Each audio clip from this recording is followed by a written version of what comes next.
Welcome to the Grow Strong Leaders podcast. I'm your host, Meredith Bell, and I interview business leaders who are committed to their own growth and the development of everyone on their team.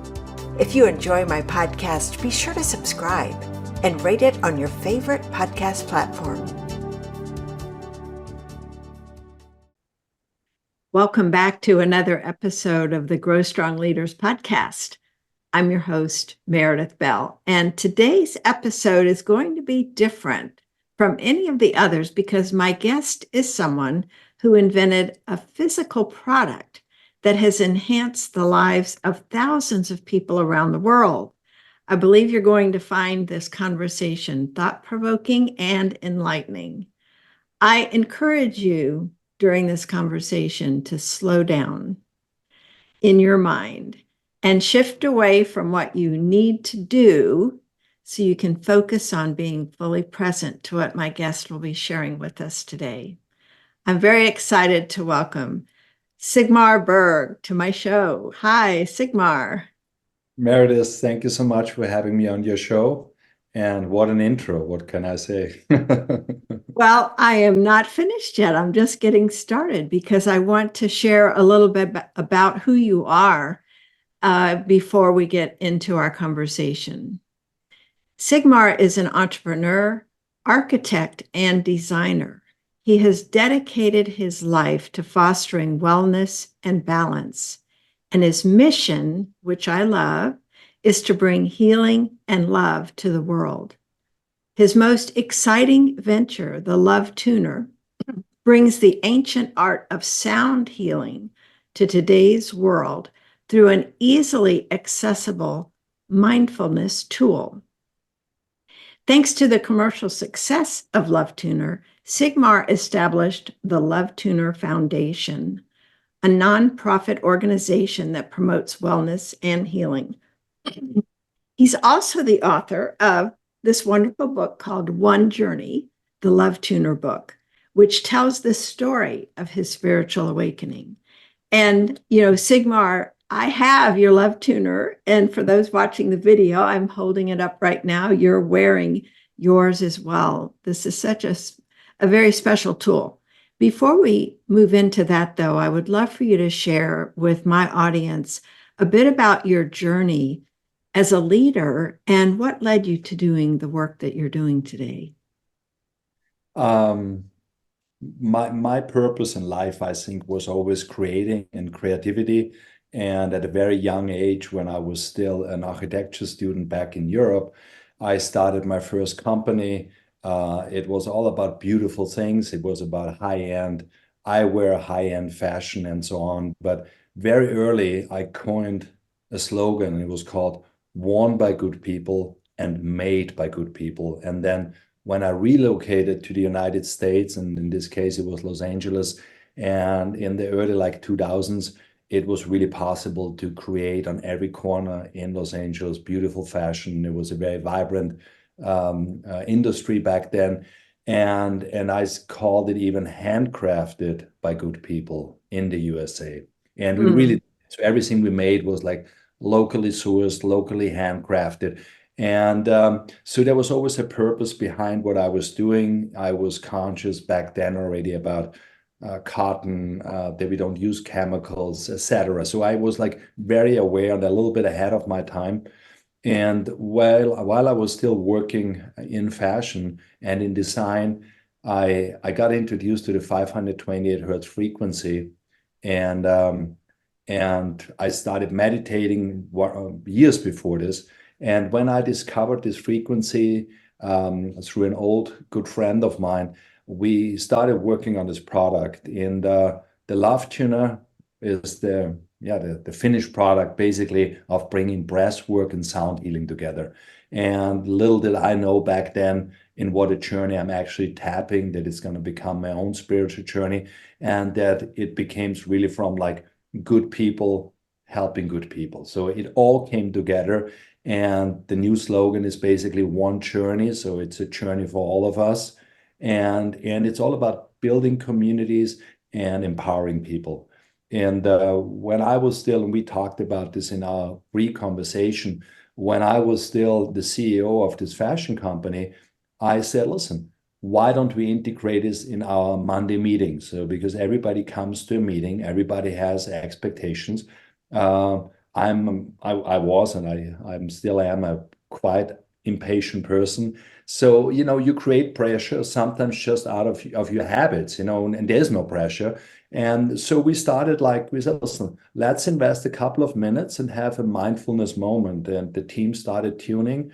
And I have to say, it completely shifted the energy. It's not that it did the work for us or it solved our problems or whatever we have been dealing with, but it just like, it set the tone right. It was just like, everything's cool. We're on a common ground. We can communicate, we can be creative, and we can find solutions.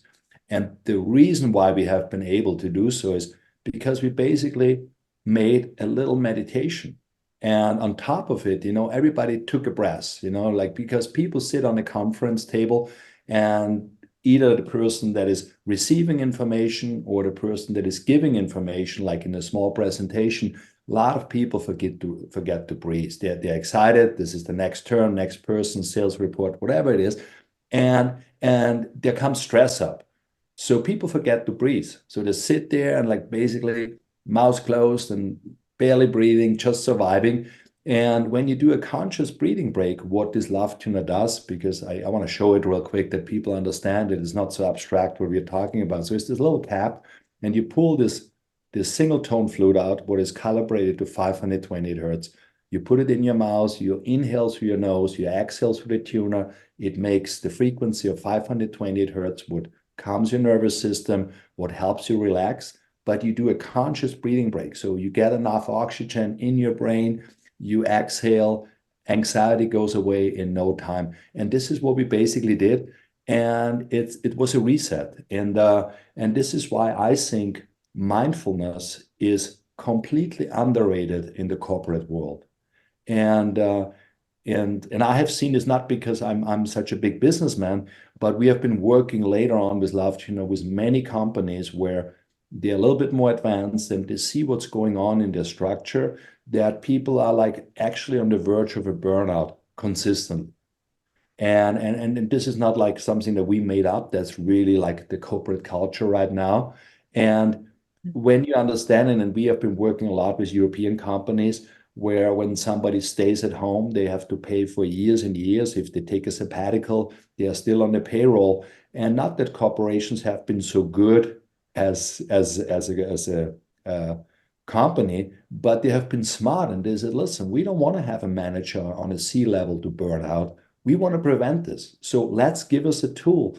And we invented back then a very simple mindfulness practice for corporations where whoever is in charge in the company, we taught them how to do it. And they incorporated, and we had tremendous success. And every manager and every company owner that used the Lovetuner told us basically, listen, it's working. And even if they did not have the spiritual mindset to it, but there's a physiological reaction to it. Breathing break, sound healing. Breathing break, sound healing.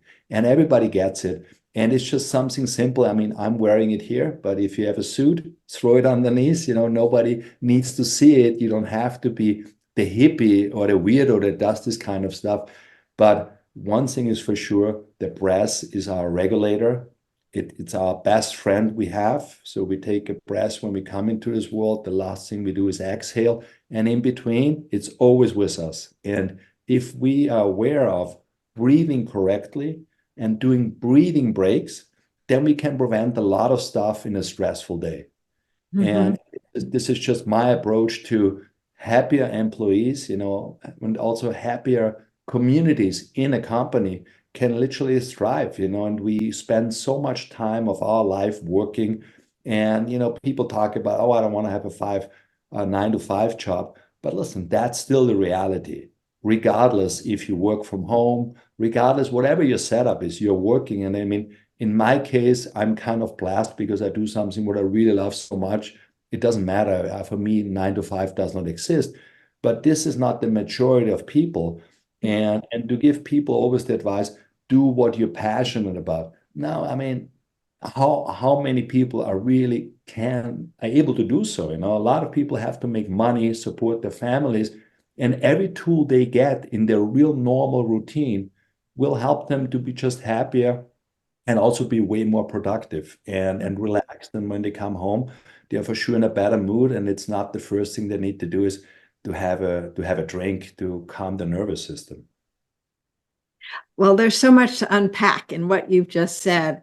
I want to start with the breath, breathing, because that's something that, we do automatically. We aren't always conscious of it, but there's a very real tie in there with meditation as well. So before we get into more specifics with the Love Tuner, let's just talk about why is it important to be aware of our breath and how does that tie in to meditation?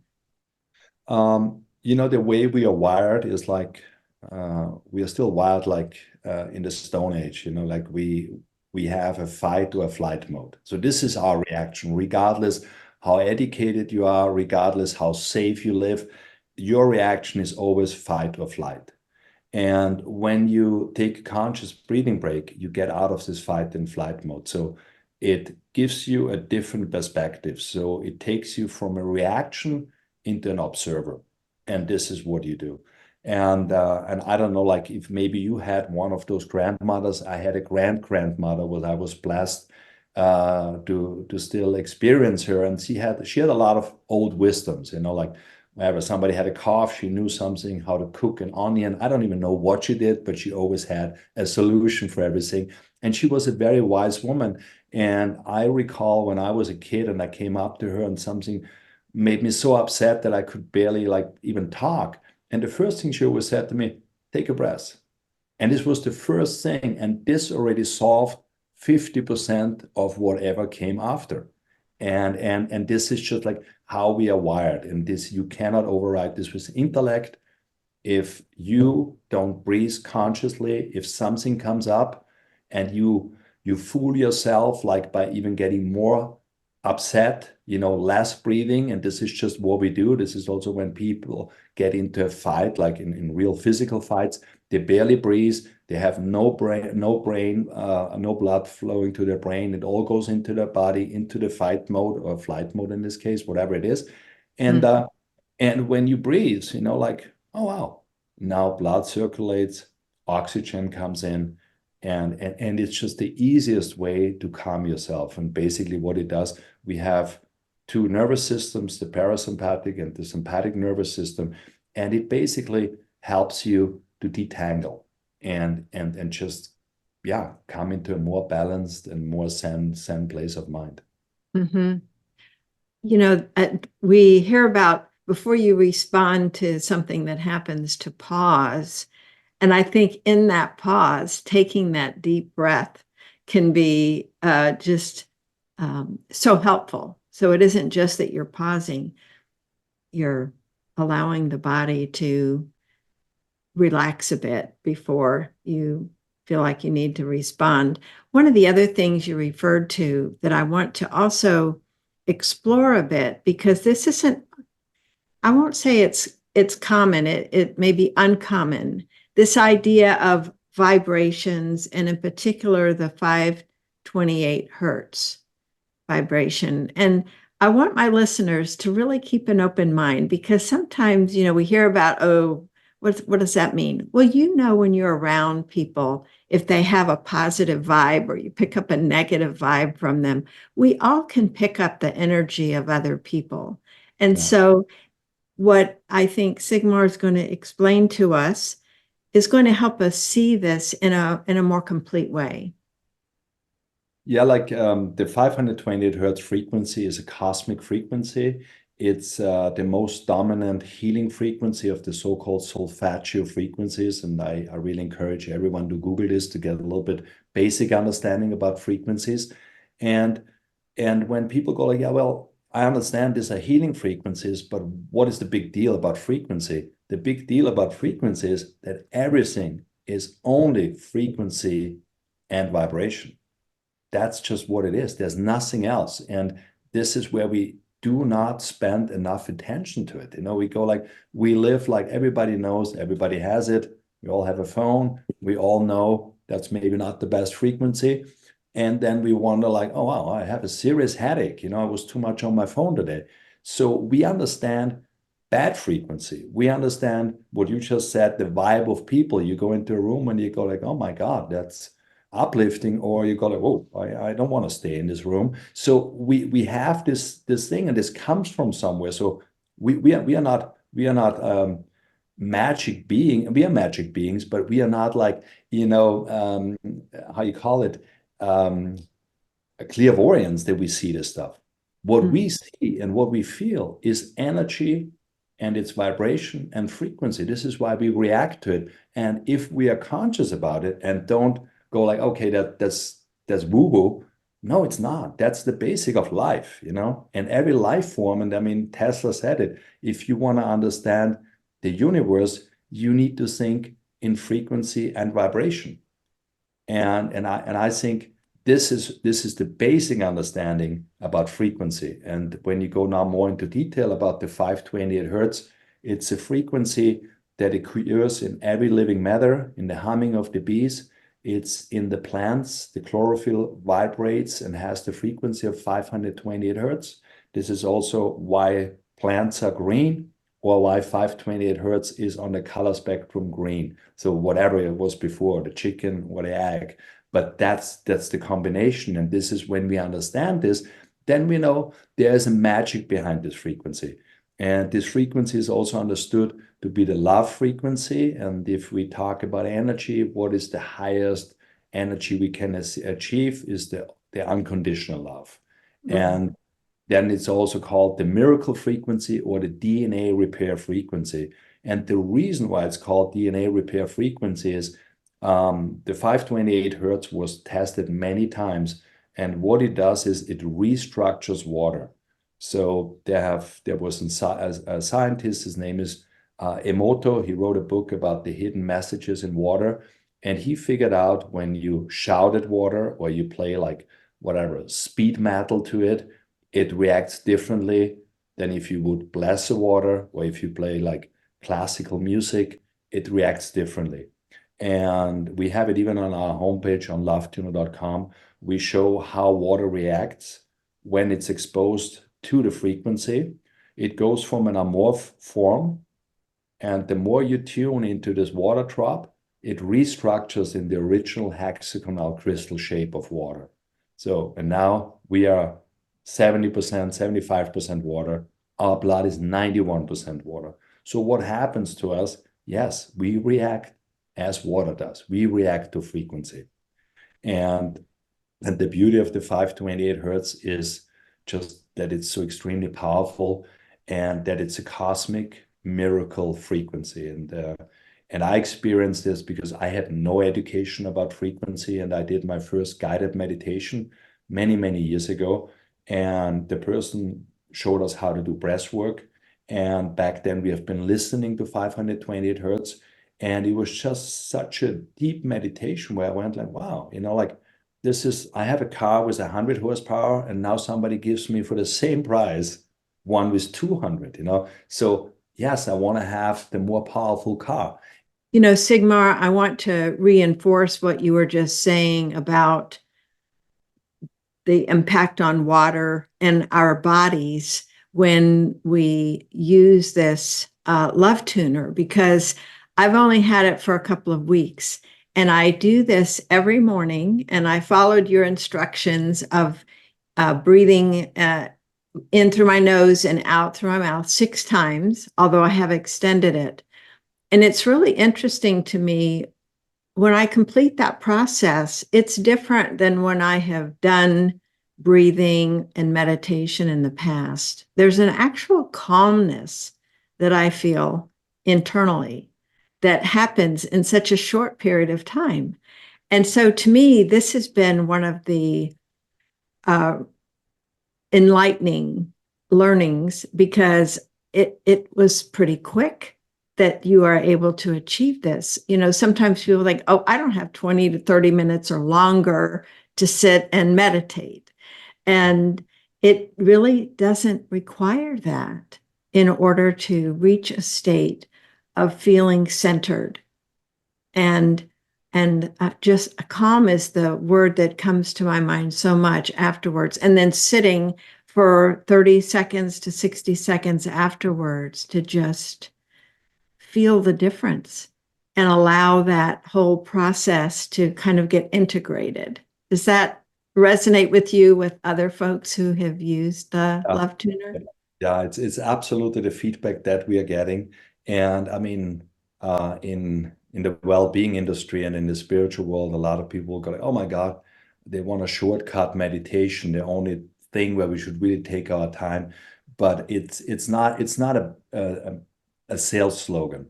Love Tuner really makes meditation easy, and it's really a shortcut to meditating. And it's not that I would say, please take time out of your routine, of your spiritual hygiene, whatever you do. But the Love Tuner really, what you just said, nails it. It's a shortcut to meditation. You do a conscious breathing break, you connect to this frequency, and the 30 seconds after, when you understand, this is where the power really comes in, and this is the power of the silence. And this gives you this calmness. And this is what it should be, like, and the only thing what needs to be done is, because your system gets restructured by this frequency, and the only thing is do it regularly. It's not like I tune on Saturday and then I tune Wednesday when the world gets crazy around me. So you should do it like no matter what, like do a breathing circle with the Love Tuner cycle, with the Love Tuner in the morning, maybe one at night. And every time when something comes up to you in the day that triggers you, just step to the side, tune a couple of cycles, and you just arrive in a more balanced and in a more calm place again.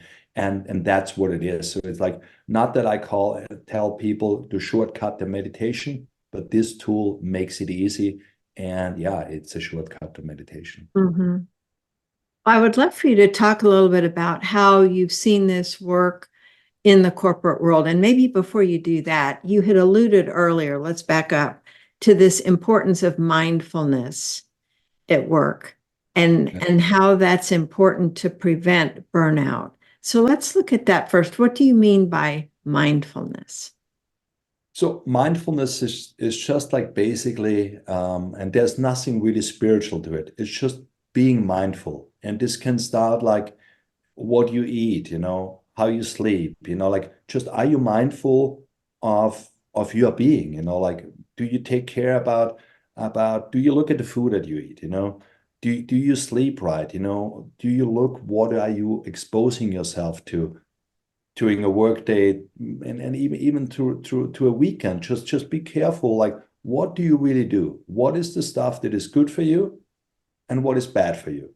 And this is like basically mindfulness. If you sit on the sofa all weekend and eat bad food, yeah, it's like, it's a waste of a weekend, and it's a waste of life. And people need to move and they need to breathe. And Monday morning, work, and you should come in there and be recharged and, in the best shape of your life, basically, and the right mindset, because this work week takes it anyway out of you, and a lot of people go to work and basically just take it, they're not even active in there, they're just like placeholders, and obviously this is what takes away happiness from people, and it's not about if you're a manager or if you just like, an employee. It doesn't matter. Like, you should take pride in it. And if this is not the job that you like, then maybe find some job that you really like, but show up as good as you can, like, and just do the best out of it, because it will be satisfying. And Mm-hmm. and this is just like, and don't get distracted. Like, mindfulness is also when it comes to, I mean, I had two teenage kids, and I watched them growing up, and I have seen what social media does, and how, it's like a magnet, this phone. And this is also where people need to be aware of what is really my capacity. So I'm going into work and I have a lot of emails, I have a lot of phone calls, and in between, on top of this, I do all my social obligations, and nobody has really social obligations unless you're a superstar and then you have a team doing it. But no private person should have stress with this. But if you would consider like going back 20 years and or 30 years when people worked, they had back then was fax machines and whatever, maybe there was some emails already, but people had a certain period of time in the day where they could do all this work. And if you would tell someone, hey, what about sending 50 personal fax messages to someone on top of your workday? Everybody would say, no, I'm not sending 50 of those. I gonna call my parent or my friend at night or on the weekend. But we are so occupied, and we only have a certain capacity, and if we go over this capacity for whatever it is, then yeah, it's like we call it escalation steps. So our body will show us, you get sick, you get depressed, and whatever it is. And this is what I call mindfulness, that you are not going to the doctor when it's too late, that you're just mindful and you go like, should I eat healthy? Should I eat Mm-hmm. unhealthy? And it's not like being a monk, it's not about if you like to eat a burger, that doesn't matter. But your overall concept of understanding what is good for us, Mm-hmm. that's mindfulness. And Yeah. and to take the easy way out and say, yeah, but this is what we learned, or this is whatever the advertising shows us. No, you're a smart person. You can make your own opinion. Mm-hmm. Yeah. Well, what you're saying there makes me think about a couple of different words. One is, you mentioned it, awareness, being Yeah. aware of myself, how am I feeling, what's going on inside me right now, as well as being aware of what's going on outside of me. And I think a key aspect for me of mindfulness, Sigmar, is choice, recognizing I can choose to focus my attention in one place or another. Is this serving me or not? As opposed to being unmindful to automatically log into a social media account and start scrolling, Yeah. where we just get into these habits that don't serve us well and that actually can interfere with our well-being because it just adds more anxiety or whatever the negative emotions that can come up when you're focused on those other kinds of things and you're not mindful of its impact on you. Yeah, and this is like, and if a person understands this, then his whatever surrounding, his family, his relations at work, they will all flourish at one point. And when you understand your own vibe, so what is good for me, what does it take for me to stay in harmony, then you also learn what brings me in dissonance. And at one point, you need to consciously make also your decision. And you say, oh, that's not the right people for me, for example, or this is not Mhm. the right attitude that I can live with. We all have a free will. We can decide any time. We can Yeah. change every minute, every second of our life. We can make a decision what is beneficial for us. And nobody needs to be in a situation where they're not unhappy, where they're not happy, because we are here to be happy. That's what it is. And in the long run, it just takes us to make us happy. Nobody will come from outside and go like, oh, let me make you happy.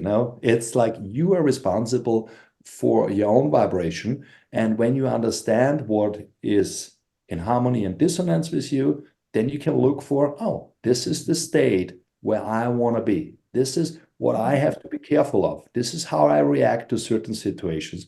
And this is what amplifies me. So you can literally, navigate. And when you understand this, then you can also start, and this is always a weird thing for people, but you literally start vibrating higher. And as soon as you start vibrating higher, your experiences on the outside will be in resonance to this. You will have more high frequency experiences. You will meet, better people for you, more fun. You will have more great experiences that helps you, that amplifies your life. And this Mm-hmm. is what it is. And when you then back and nobody is like, it's not an uphill straight walk. It's a battle. And every time when you go like, well, I'm doing anyway everything I have to do. Now I'm gonna do this again. And you will recognize when you make this bad decision, you have bad experiences, and the end of story. And this is how simple it is. And in my book, I basically write a guide of how can I literally understand what is good for me, where I'm the best version of myself. And this is also the way to self-empowerment, because you get independent, and then you will see the change in your family, you will see the change in your friends, and everything that doesn't belong will fall off, because you raise your frequency, and everything that needs to be there with you will come in because it's on the same frequency with you. Mm-hmm. And, Oh, I want to just affirm what you said, because I know that it is so true. If we can all think about people that we've been around, that you can just feel their positive energy, their presence, and that high vibe that they're operating under, and you want more of that. If you are someone who, let's say on the opposite end, if you're in a bad place or someone you see is not in a high vibe, they're very low energy, it tends to be draining to the people around them. Whereas if we are tuned in to our own vibration and can raise our own, I think of it as positive energy, and show up with that positive energy, a loving spirit, as I like to think of it, then others feel that from us. And it's contagious in a good way, that others sense that. And I think it causes us to be, trying to think of the word I want. We're like a magnet, attracting other people like of similar energy to us. Yeah, yeah. And I mean, and this is where also the Lovetuner comes into play, is like when we talk about why we vibrate higher, what do we really feel? At the end of the day, it comes down to heart coherence. So we are living up here, what we should not do. And the magnetic field of the heart is way bigger than the mind. And on a heart level, we always want to connect. When humans meet, the stuff what separates us is the intellect. We look at a guy and go, Mm-hmm. wearing a weird hat. I don't know if I even want to talk to him.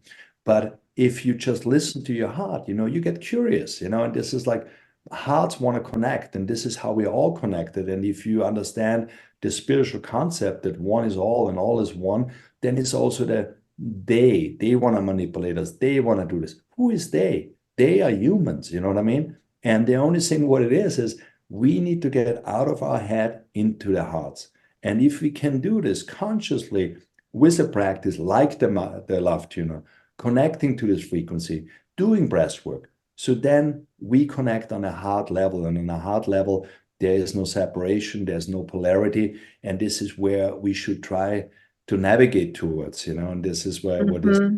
what is my mission in the world right now, is to literally bring this out and connect one heart after the other. Well, you said this phrase, heart coherence, and I would love for you to explain, what does that really mean for people that aren't familiar with that term?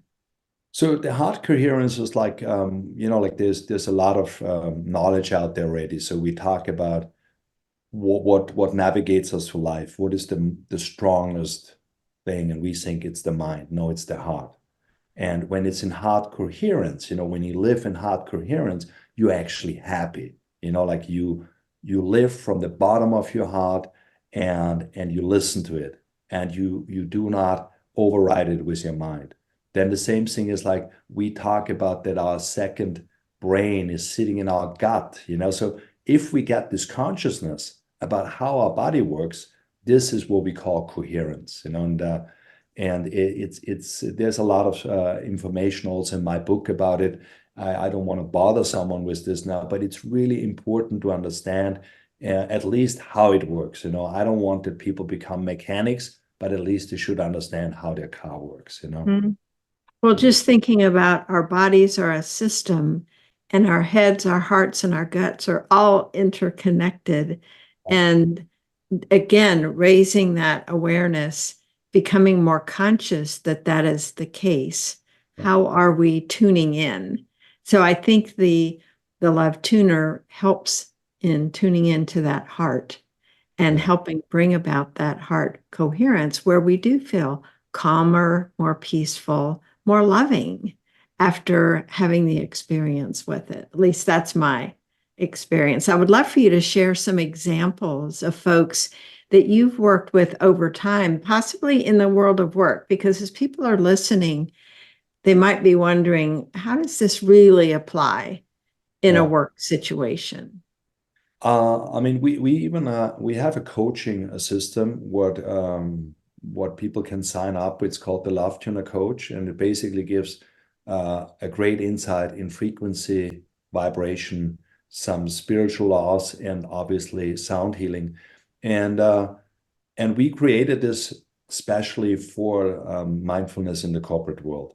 And this is also where we have the most clients, where people go like, hey, listen, we want to integrate a mindfulness program in our company. And it's a very simple program. So basically, you have one person in your team that understands how to use this tool. And then we show them exercises and understanding. For the regular person, it comes down to having a love tuner, going into work, and having a mindfulness moment, either in smaller teams or you make it in bigger teams. And I mean, in the Silicon Valley, there's already very advanced companies. They even have already meditation chambers. They have a shrink there and so on. The love tuner is just, as we said earlier, a shortcut. And in the corporate world, the way it works is you tune with your people and connect on this frequency. And when I did my first presentation, it was in a hotel here in Santa Monica years ago, and we had not a handful, it was actually a lot of people from the C management from a tech company. And the first thing we said is like, take your shoes off and sit on the floor. And it was not that it was so important how the people sit. It was just like to make them kind of uncomfy, to get out of it and open up. And then we showed those people how to even sense somebody else's vibration, like walking up to them, like, where is really the vibration. And you can learn this, and when you learn this, then you have a different understanding in general, and I have seen a lot of great effects, where people literally said to me, listen, I still don't understand it, what we're actually doing, but it's working. And that's what it is, It's a simple way. It's not something where you have to send your employees a week to a very expensive retreat. It's something, and you have seen it. I mean, you got the Love Tuner, it has this leaflet there. You can do it right away. And if you do it twice a day or 3 times a day, you will see in a short amount of time that it changes. And obviously, when you do this in a corporate settings, the employees also get a connection to your company, because it's a signal. It's like, hey, I care about you. We all want, we're all connected. We all want to do the best. And what is better to have like a tuned in team where everybody strives. Mm-hmm.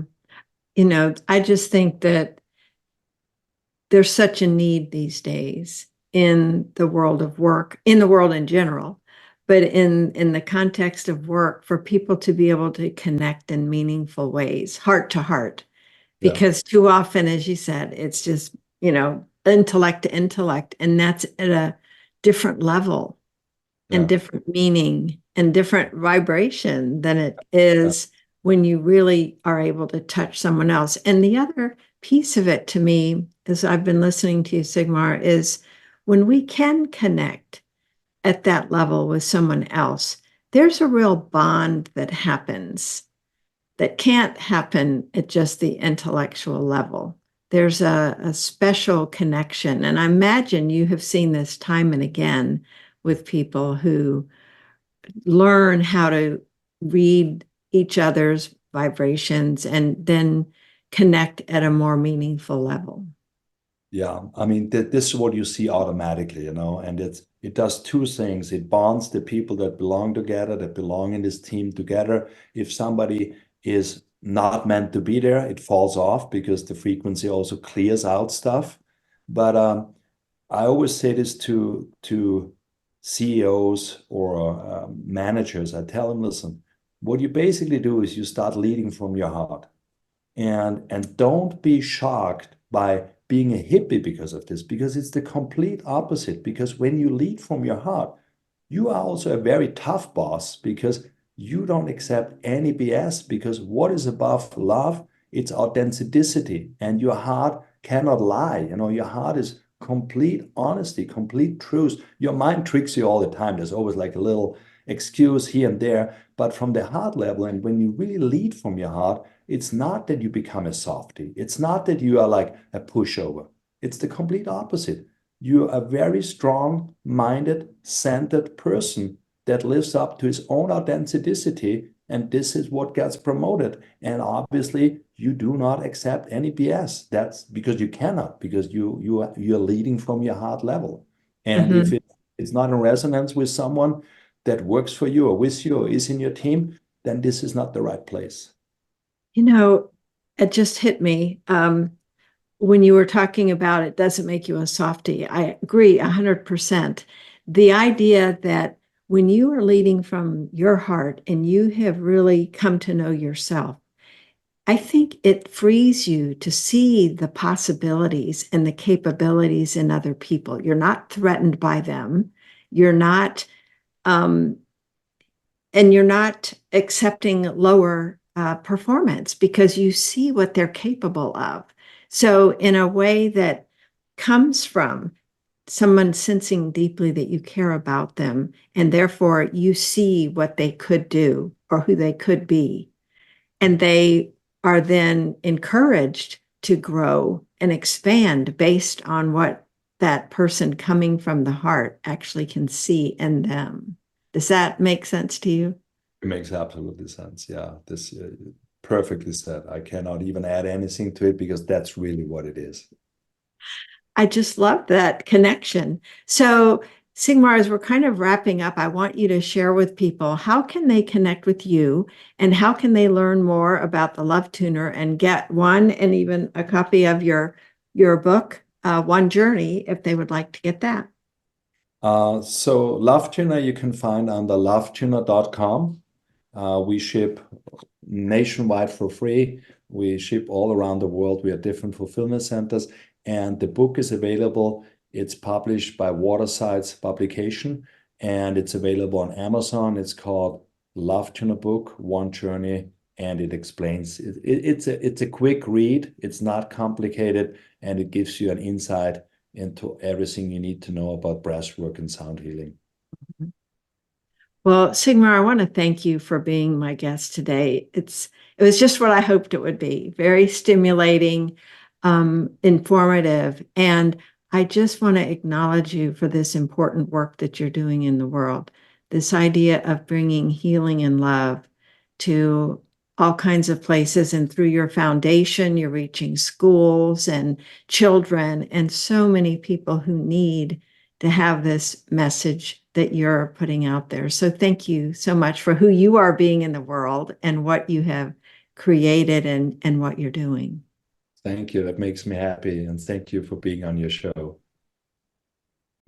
Thanks for tuning into my podcast. Now head over to growstrongleaders.com and check out our 2 books, Connect with Your Team and Peer Coaching Made Simple. While you're there, download the free facilitator guide to find out how to implement our unique peer coaching system. Until next time, I'm Meredith Bell.